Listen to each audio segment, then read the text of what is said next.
আরে আরে সজল ভাই, এত তাড়াহুড়ো করছো কেন? ফসলগুলো এভাবে কাটলে মহাজন এসে তো রাগ করবে। কি করব ভাই, দেখছো না আকাশে কেমন মেঘ করেছে। এই বাড়ির যা অবস্থা, বৃষ্টি শুরু হলে তো আর রেহাই নেই। সত্যি গো সজল ভাই, তোমাদের বাড়ির অবস্থা খুবই খারাপ। তা বাড়ির ভাঙা টিনগুলো একটু মেরামত করালেও তো পারো, বর্ষা তো চলে এলো। আর মেরামত, মাঠে কাজ করে যেটুকু টাকা পাই তাতে সংসার চালানোই দায় হয়ে উঠেছে। আর তুমি কিনা বলছো টিন মেরামত করাবো? অমন কথা বললে কি চলে ভাই? সব দিকেই নজর দিতে হয়। নাও নাও, ফসলও কাটা হয়ে গেছে। হাই হাই হাই, বৃষ্টি শুরু হয়ে গেল যে। ওদিকে বউটা আমার ছোট্ট মেয়েকে নিয়ে হয়তো খুব কষ্ট করছে। এখন আমি কি করি? আহা, অত না ভেবে তাড়াতাড়ি বাড়ি যাও দেখি। এই দিকটা না হয় আমি সামলে নেব। যাও যাও, তুমি বাড়ি যাও। বড্ড বাঁচালে ভাই, তাহলে আসি গো। এই বলে সজল একটা বড় কচু পাতা মাথায় দিয়ে বাড়ির দিকে রওনা হলো। ওদিকে সজলের স্ত্রী রেহানা তার ছোট্ট মেয়ে রূপাকে নিয়ে চিন্তায় পড়ে গেল। মা, উমা, মাথার উপর তো বৃষ্টির পানি পড়ছে। এভাবে থাকলে আমাদের তো এবার জ্বর এসে যাবে। এত কথা বলিস না তো, সেই কখন থেকে একই কথা বলে চলেছে। আমার হয়েছে যত জ্বালা, আর লোকটার তো কোনো চিন্তাই নেই, না জানি কোথায় পড়ে আছে। রেহানা যখন রূপাকে এসব বলছিল তখনই বাইরে থেকে সজলের গলা শোনা গেল। গিন্নি, ও গিন্নি, এই কোথায় গেলে? তাড়াতাড়ি একবার উঠোনে এসো দেখি। ওই যে মহারাজ এসেছেন। আরে আসছি আসছি, ষাঁড়ের মতো চেঁচিও না।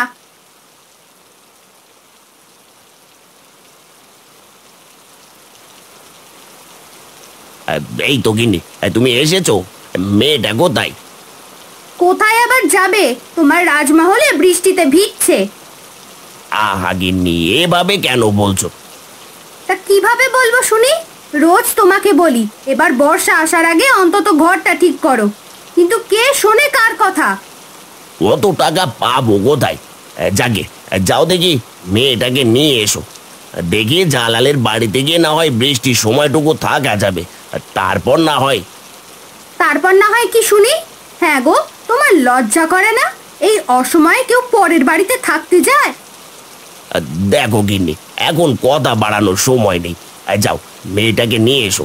আমাদের কথা বাদ থাক, এই ভাঙা ঘরে থাকলে মেয়েটার তো জ্বর আসবে। তাই বলে পরের বাড়ি যাব? আহা, এখন ওসব ভাবার সময় নেই। যাও, মেয়েটাকে নিয়ে এসো দেখি।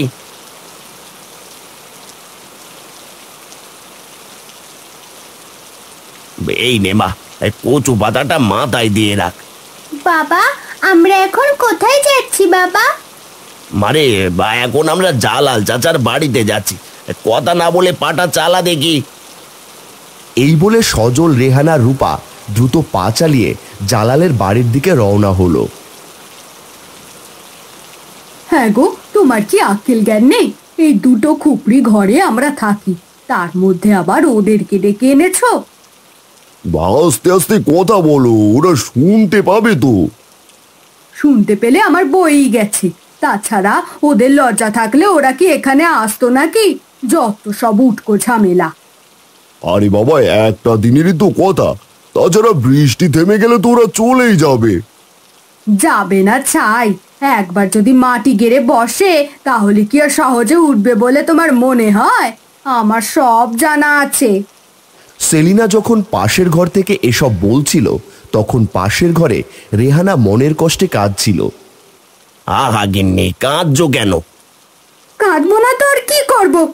হায় আল্লাহ, কপালে বুঝে এসবও লেখা ছিল। আজ তোমার জন্য আমাদেরকে এত কথা শুনতে হচ্ছে। না, আরে না, বৃষ্টিটা থামুক, মেয়েটাকে নিয়ে আমি বাপের বাড়ি চলে যাব। আরে পাগল হলে নাকি? এসব কি বলছো? ঠিকই বলেছি, যার স্বামীর একটা ভালো ঘর করার মুরুদ নেই তার আবার সংসার করে কি হবে? আচ্ছা কেঁদো না, বৃষ্টিটা থামুক, আমি ঠিক একটা ব্যবস্থা করব। ব্যবস্থা না তুমি ছাই করবে, সব আমার জানা আছে। হায় আল্লাহ, এখন তো একমাত্র তুমিই ভরসা। এই বলে রেহানা আবারও কাঁদতে লাগলো। পরদিন সকালে বৃষ্টি থামতেই সজল জালালকে বলল, বড় উপকার করলে ভাই, তোমরা না থাকলে আমরা যে কাল কোথায় যেতাম। দেখুন ভাইজান, ছোট মুখে একটা বড় কথা বলি, এবার একটা নিজের থাকার পাকাপোক্ত ব্যবস্থা করুন। বৃষ্টি হলে রোজ রোজ ওর বাড়িতে গিয়ে উঠবেন না, এতে অন্যদেরও অসুবিধা হয়। বাহা গিন্নি, তুমি চুপ করো, কি সব যাতা বলছো? না না জালাল ভাই, ভাবিকে কিছু বলবেন না, ভাবি তো ঠিক কথাই বলেছে। চল রে মা, আমরা বাড়িতে যাই। এই বলে রেহানা, সজল আর রূপা বাড়িতে ফিরে গেল।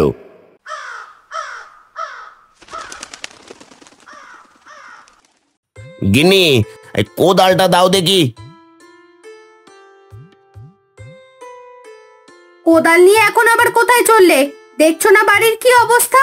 একটু হাতে হাতে তো আমাকে সাহায্য করলেও পারো। সত্যি গিন্নি, আজকাল তুমি বড্ড বেশি কথা বলো। তোমাকে যা বললাম তাই করো দেখি।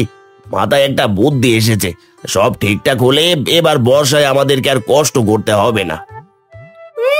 তুমি আর তোমার বুদ্ধি, একদিন আমাদেরকে এসবের জন্যই মরতে হবে। এই ধরো তোমার কোদাল। এই বলে রেহানা ঘরে চলে গেল আর সজলও উঠোনে মাটি কোপাতে লাগলো। বাবা, ও বাবা, ওখানে কি করছো তুমি?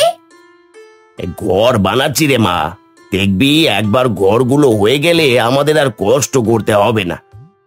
হ্যাঁ, কি বলছো তুমি? আমাদেরও নতুন ঘর হবে? হ্যাঁ রে মা, হবে হবে, সব হবে। এই বলে সজল উঠোনে সারাদিন ভরে গর্ত তৈরি করলো। সন্ধ্যায় সেসব দেখে রেহানা চিৎকার করে বলল, হায় হায় রে, এসব কি করছো তুমি?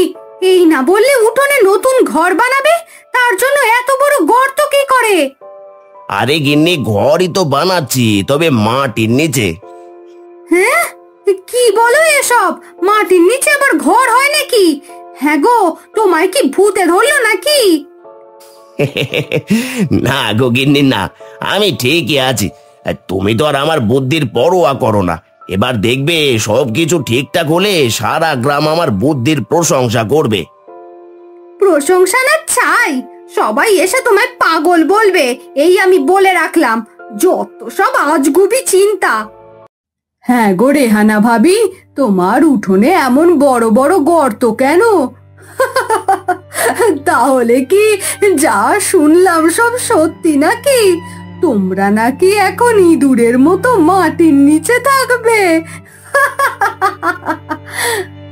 আর বলো না ভাবি, তোমার ভাই যে কি পাগলামি শুরু করেছে। খবরদার মা, আমার বাবাকে মোটেও পাগল বলবে না, আমার বাবার মাথায় অনেক বুদ্ধি। তাই নাকি রে রূপা? বেশ তো, তোদের মাটির নিচের ঘরটা হলে আমায় থাকতে দিস কেমন? আহা সেলিনা ভাবি, এভাবে বলো না। আল্লাহ না চাইলে গাছের একটা পাতাও নড়ে না। তিনি যদি চান সবই সম্ভব। কে বলতে পারে, হয়তো একদিন না একদিন তোমাদেরও আমাদের কাছে সাহায্য চাইতে হতে পারে। কি বললে? আমরা চাইবো তোমাদের কাছে সাহায্য? না গো ভাই, আমাদের অবস্থা অতটাও খারাপ হবে না কখনো। তাছাড়া আমরা তো আর তোমার বরের মতো পাগল না যে মাটির নিচে থাকবো। খবরদার চাচি, আমার বাবাকে একদম পাগল বলবে না। বারে, পাগলকে পাগল বলবো না? বেশ তো, তোর বাবা যদি সত্যি সত্যি মাটির নিচে বাড়ি করতে পারে তাহলেই তোর বাবার প্রশংসা করব, তার আগে না। আসি গো ভাবি, বাড়িতে অনেক কাজ পড়ে আছে।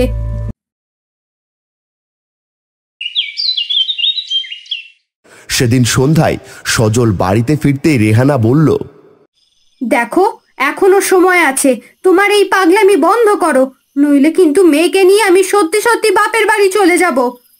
আরে বাবা, তোমার আবার কি হলো? আর তাছাড়া আমি আবার কি পাগলামি করলাম? পাগলামি করেছো জানো না? সারা গ্রামের মানুষ তোমায় নিয়ে হাসাহাসি করছে, আর তুমি জানো না? ও এই কথা। শোনো গিন্নি, আমি পরের কথায় কান নেই না। তাছাড়া আমি তো বলেছি, একবার ঘরটা হয়ে গেলে কেউ আর আমায় নিয়ে হাসাহাসি করবে না। এই তো ঘরগুলো প্রায় হয়ে গেছে, আমাকে আর 2 দিন সময় দাও। বেশ, আমি তোমায় আর 2 দিন সময় দিচ্ছি। এরপর যদি না হয় তাহলে কিন্তু। আচ্ছা বাবা, চলে যেও বাপের বাড়িতে, এবার তো আমায় কিছু খেতে দাও, খিদেতে পেটটা চৌচো করছে।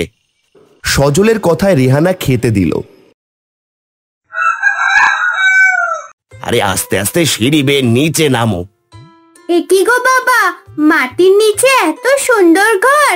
এমন ঘর আমি তো বাপের জন্মে দেখিনি। দেখো দেখো মা, ওদিকটা কি সুন্দর! হ্যাঁ রে মা, তাই তো দেখছি। ওরে বাবা, ওদিকে তো দেখছি রান্নাঘরও আছে। হ্যাঁ গো গিন্নি, সংসার করতে হলে রান্নাঘর তো সবার আগে দরকার। এ কি গো, আবার কাঁদছো কেন? ওগো, আমায় তুমি ক্ষমা করে দাও। লোকের কথা শুনে আমি তোমায় কত তাচ্ছিল্য করেছি, কিন্তু আজ বুঝতে পারছি তোমার অনেক বুদ্ধি। নইলে কি মাটির নিচে এমন সংসার পাতা যায়? আরে দূর পাগলি মেয়ে, তাই বলে এভাবে কাঁদতে আছে নাকি? তাছাড়া পরের কথায় আমি অত কান দিই না। এবার বলো দেখি, মাটির নিচের সংসার তোমার কেমন লাগছে? খুব ভালো লাগছে গো। এবার আর আমাদের বৃষ্টিতে কোনো কষ্ট হবে না। তাছাড়া এর জন্য তো আমাদের বাড়তি খরচাও হলো না। সত্যি তোমার বুদ্ধির জোর আছে বলতে হবে। হ্যাঁ মা, জোর তো থাকবেই। আমার বাবা বলে কথা, তাই না বাবা? হ্যাঁ রে মা, ঠিক বলেছিস। গিন্নি গো, খুব খিদে পেয়েছে, যাও দেখি নতুন রান্নাঘরে গিয়ে জম্পেশ খিচুড়ি রান্না করো দেখি। ইয়ে, কি মজা কি মজা! রূপা একথা বলতেই বাইরে অনেক জোরে বৃষ্টি শুরু হলো। এই যা, বৃষ্টি শুরু হয়ে গেল তো। আরে বাবা, এখন আবার ভয় কিসে? এই বর্ষায় আমাদের মাটির নিচে সংসারে কিচ্ছু কষ্ট হবে না। যাও, এবার এই বৃষ্টিতে জমিয়ে খিচুড়ি রান্না করে ফেলো দেখি। হ্যাঁ গো, আমি এক্ষুনি যাচ্ছি। ওরে বাবা, এ কি ঝড় শুরু হলো গো! মাথার উপরের টিনটাও কেমন নড়বড় করছে। হ্যাঁ গো, তাই তো দেখছি। হায় আল্লাহ, একবার যদি টিনটা খুলে যায় তাহলে এই বৃষ্টিতে তোমাদের নিয়ে যাবো কোথায় বলো দেখি? আহা, এমন অলক্ষণে কথা বলো না তো। আহা, আমার খুব ভয় করছে। সেলিনা একথা বলা মাত্রই তাদের ঘরের টিন ঝড়ে উড়ে গেল। হায় হায় রে, কি সর্বনাশ হলো! হ্যাঁ গো, এবার কি হবে? ছোট ছেলেটাকে নিয়ে এবার কোথায় যাব? কেঁদো না তো, সব তোমার জন্য হয়েছে। এই বাড়ি নিয়ে খুব গর্ব করতে, তাই না? দেখো আজ নিজের কি অবস্থা হলো। ওগো, এভাবে বলো না। ছেলেটা তো অসুস্থ হয়ে পড়বে। কিছু একটা করো। কি আর করবো, পাশেই তো সজল ভাইয়ের বাড়ি। শুনেছি সে নাকি মাটির নিচে ঘর করেছে। চলো আজকের দিনটা না হয় সেখানেই কাটিয়ে আসি। হ্যাঁ, তাই বলে ওই মাটির নিচের ঘরে? তুমি যেতে না চাইলে থাকো, আমার ছেলেকে দাও, ওকে নিয়ে আমিই যাচ্ছি। না না, আমিও যাব। চলো, তাড়াতাড়ি চলো। এই বলে সেলিনা তার ছেলেকে কোলে নিয়ে জালালের সাথে সজলের মাটির নিচের বাড়িতে গেল। আরে আসুন আসুন ভাবি, আপনারা তো পুরো ভিজে গেছেন। এই কই গো গিন্নি, গামছাটা নিয়ে এসো দেখি।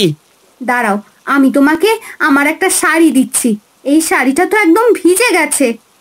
রেহানার কথা শুনে সেলিনা কাঁদতে লাগলো। এই দেখে রেহানা বলল, এ কি গো ভাবি, কাঁদছো কেন? আমায় ক্ষমা করে দাও ভাবি।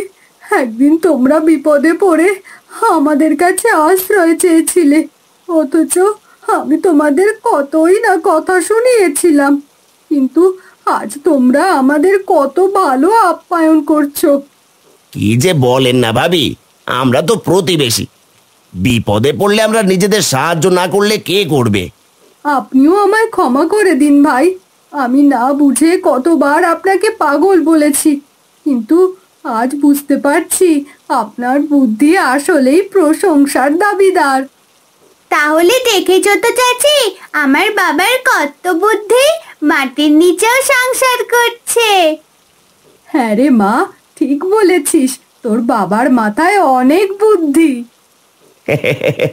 কই গো গিন্নি, এবার তোমার হাতের গরম গরম খিচুড়ি আনো দেখি, সবাই ভাগে যোগে খাই। এই বৃষ্টিতে আর কষ্ট নয়, এবার খুশিতে দিন কাটবে। এই বলে সবাই আনন্দে মেতে উঠল। আর এভাবেই সজলতার পরিবার পুরো বর্ষায় মাটির নিচে সুখে শান্তিতে সংসার করতে লাগলো।